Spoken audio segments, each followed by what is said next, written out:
The Lord be with you. I'm Deacon Keith Fournier. Our first reading is taken from the book of the Acts of the Apostles.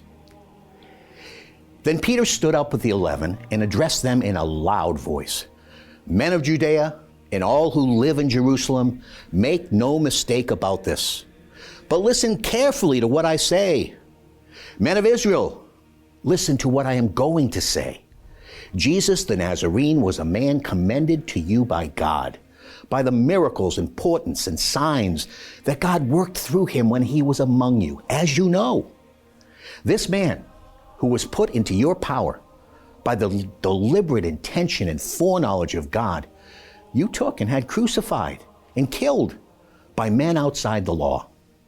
But God raised him to life, freeing him from the pangs of Hades, for it was impossible for him to be held in its power, since, as David says of him, I kept the Lord before my sight always, for with him at my right hand, nothing can shake me.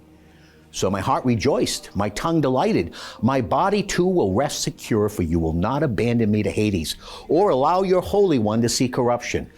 You've taught me the way of life, and you will fill me with joy in your presence. And our response is taken from Psalm 16. Protect me, O God. In you is my refuge. To Yahweh I say, you are my Lord. My happiness is in none. My birthright, my cup, is Yahweh. You alone hold my lot secure. I bless Yahweh, who is my counselor. Even at night my heart instructs me.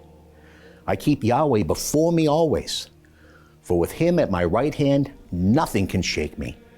So my heart rejoices. My soul delights. My body too will rest secure, for you will not abandon me to Sheol. You cannot allow your faithful servant to see the abyss. You will teach me the path of life, unbounded joy in your presence. At your right hand, delight forever. In our second reading is taken from the first letter of the Apostle Peter. And if you address as Father, him who judges without favoritism according to each individual's deeds, live out the time of your exile here in reverent awe. For you know that the price of your ransom from the feudal way of life handed down from your ancestors was paid, not in anything perishable like silver or gold, but in precious blood, as of a blameless and spotless lamb, Christ. He was marked out before the world was made, and was revealed at the final point of time for your sake. Through him you now have faith in God, who raised him from the dead and gave him glory, for this very purpose, that your faith and hope should be in God.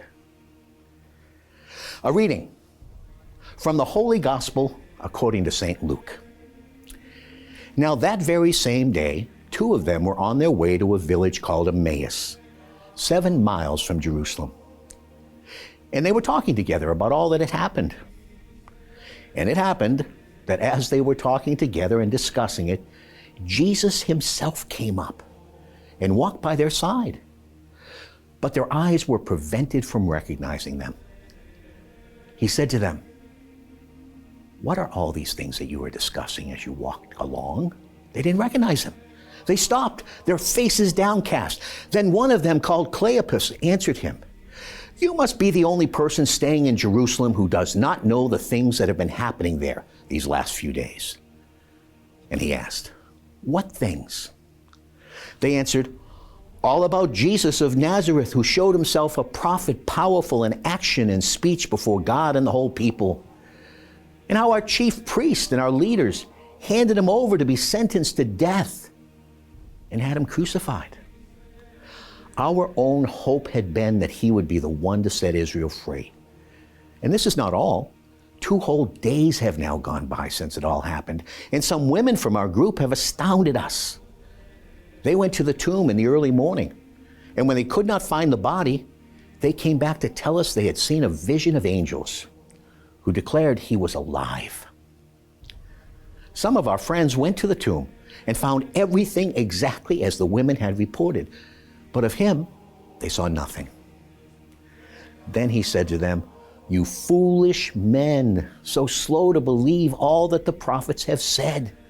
Was it not necessary that the Christ should suffer before entering into his glory? Then starting with Moses and going through all the prophets, he explained to them the passages throughout the scriptures that were about himself. When they drew near to the village to which they were going, he made as if to go on. But they pressed him to stay with them, saying, "It is nearly evening, and the day is almost over." So he went in to stay with them. Now while he was with them at table, he took the bread, said the blessing. Then he broke it and handed it to them. And their eyes were opened, and they recognized him, but he had vanished from their sight. Then they said to each other, "Did not our hearts burn within us as he talked to us on the road and explained the scriptures to us?" They set out that instant and returned to Jerusalem. There they found the 11 assembled together with their companions, who said to them, "The Lord has indeed risen and has appeared to Simon." Then they told their story of what had happened on the road and how they had recognized him at the breaking of bread. The Gospel of the Lord.